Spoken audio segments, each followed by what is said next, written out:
श्री सद्गुरु महाराज की जय। प्रातः स्मरणे अनंत श्री योषित परमाराध्य संत सद्गुरु महर्षि मही परमहंस जी महाराज का प्रवचन। माया का आक्रमण। महर्षि मही सत्संग सुधा सागर। बंदाऊं गुरु पद कंज, कृपा सिंधु नर रूप हरि, महामोह तम पुंज, जासु वचन रवि कर निकर। धर्मानुरागिनी प्यारी जनता, इस सत्संग के द्वारा ईश्वर भक्ति का प्रचार किया जा रहा है। संतों ने अपने वास्ते भजन किया और औरों के लिए भी भजन करने का तरीका बताया। इसी वास्ते हमारे गुरु महाराज भी उपदेश दे गए हैं कि सत्संग करो, भक्ति करो, भक्ति से मुक्ति होगी। उनके आदेशानुसार सत्संग करना अनिवार्य हो गया है। इसलिए हम लोग दैनिक सत्संग, साप्ताहिक सत्संग, मासिक सत्संग, जिला अधिवेशन, वार्षिक अधिवेशन जो देवरिया जिला में हो चुका है तथा विशेषाधिवेशन करते हैं। यहाँ के लोगों ने इस विशेषाधिवेशन का तन मन धन से आयोजन किया है। यहाँ के राय बहादुर साहब भी सत्संग से प्रेम रखते हैं। अगर ऐसे विचार के लोग नहीं मिलते तो इस अधिवेशन का जो रूप देख रहे हैं नहीं हो पाता। इसलिए मैं ईश्वर से प्रार्थना करता हूँ कि इनके सहित सभी लोगों की बहुत बहुत शुभ उन्नतियाँ हों। गोस्वामी तुलसीदास जी ने लिखा है कि बिनु सत्संग भगति नहीं होई, ते तब मिलहि द्रव्यहि जब सोई। साधु संत तथा सज्जन के सत्संग भी तब मिलते हैं जब ईश्वर की कृपा होती है। सत्संग में 5 बातें मिलते हैं। मति की रति गति भूति भलाई, जब जेहि जतन जहाँ जेहि पाई।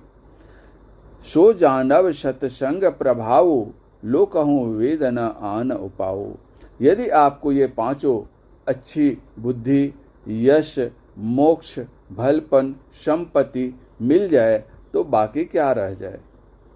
यदि यह 5 मिल जाए तो वह मनुष्य पूर्ण सफल है। सत्संग द्वारा ये 5 मिलते हैं। संत वचन में श्रद्धा होनी चाहिए। उन्नति किसी तरह की हो, यदि उसके साथ में सत्संग हो तो बहुत उत्तम, जैसे सोना में सुगंध हो जाए। गति में ऐसी गति कि ईश्वर मिल जाए। स्वर्ग आदि तो बहुत कम है। सत्संग द्वारा निर्वाण पद मिलता है। इसलिए सत्संग अवश्य होना चाहिए।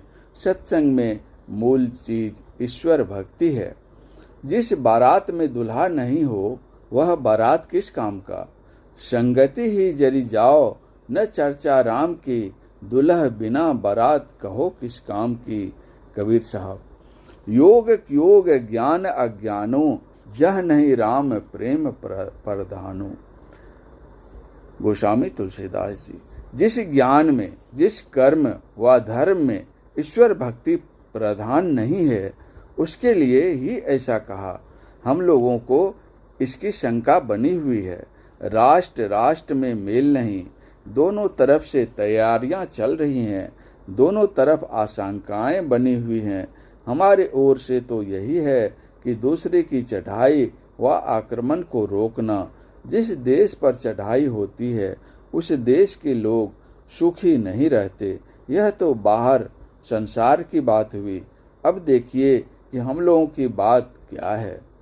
अपनी इच्छा पवित्र हो, इसके विपरीत तामस वृत्ति अधिक होती रहती है।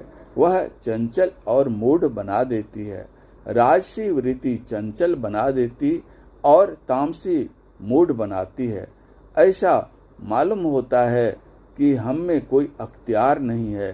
राजा औरों पर शासन करता है और संत साधु अपने पर हुकूमत करते हैं। संत महात्मा अपने पर शासन रखते हैं, अपने को संयमित रखते हैं, अपने मन पर शासन करते हैं।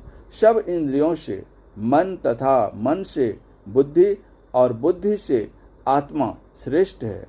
जिसको आत्मज्ञान होता है उसको केवल मौखिक व परोक्ष नहीं अनुभव ज्ञान होता है। यह अनुभव ज्ञान समाधि में प्राप्त होता है। भौतिक ज्ञान अप्रत्यक्ष है, इसी को परोक्ष ज्ञान कहते हैं।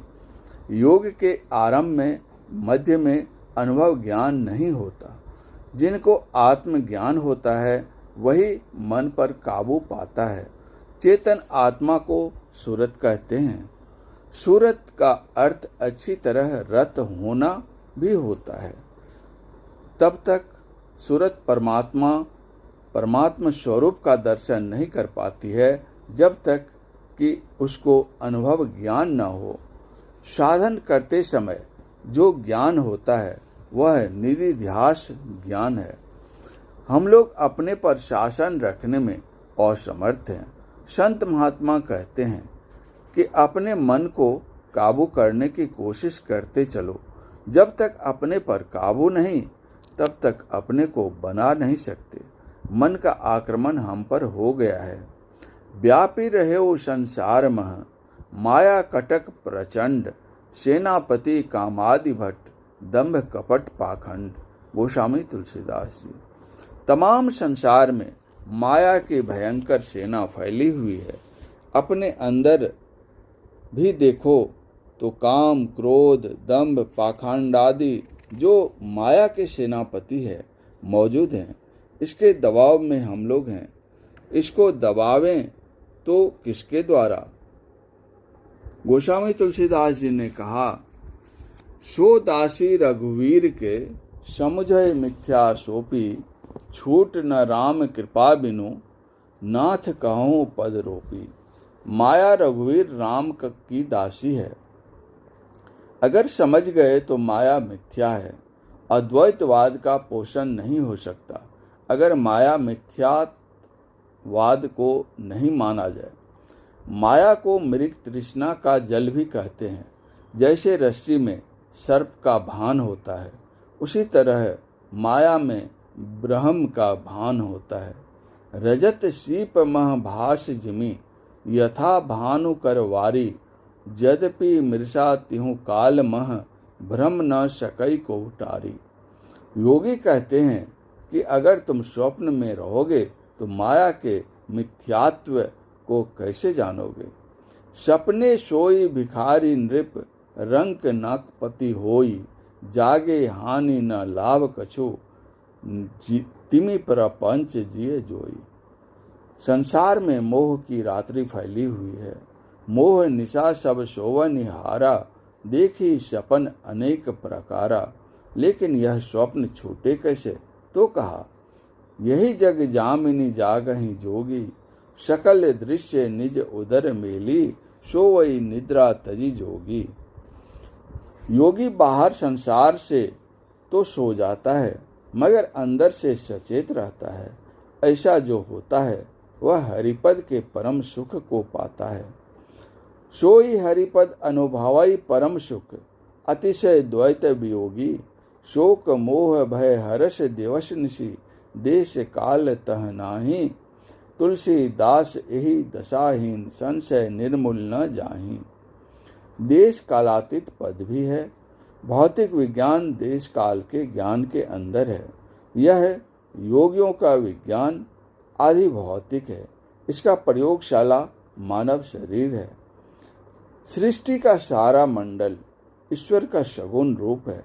ईश्वर सर्वव्यापक है, इसलिए सर्व रूप उनका ही है।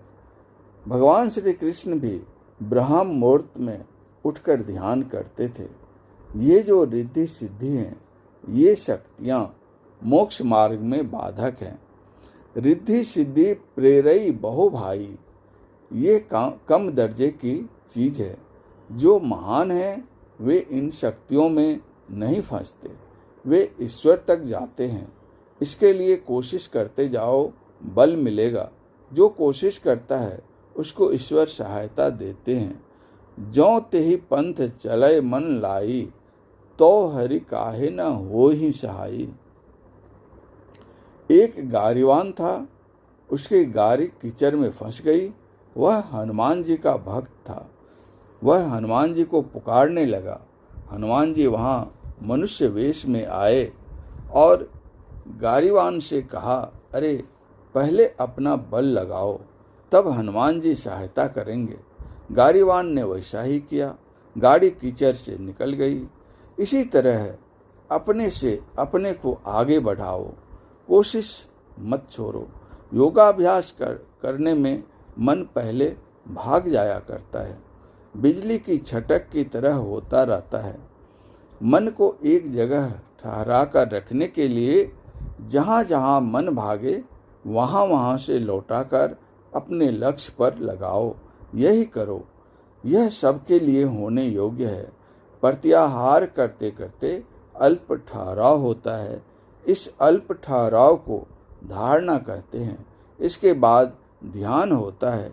मन को कहाँ लगावें, इसका भी ज्ञान होना चाहिए। ईश्वर भक्ति में हमको अपना लाभ है, ईश्वर को कुछ भी लाभ नहीं है। लोग कहते हैं कि यह ज्ञान सबको कहते हैं। मैं कहता हूँ कि किसी का दोस्त बनो, किसी का नहीं, सो क्यों। परमाराध्य गुरुदेव का यह प्रवचन पुरैनिया जिला अंतर्गत 59वां अखिल भारतीय संतमत सत्संग के विशेषाधिवेशन कुर्सेला कटिहार में दिनांक 24/12/1967 ईस्वी को सत्संग के अपराह्न काल में हुआ था। श्री सद्गुरु महाराज की जय।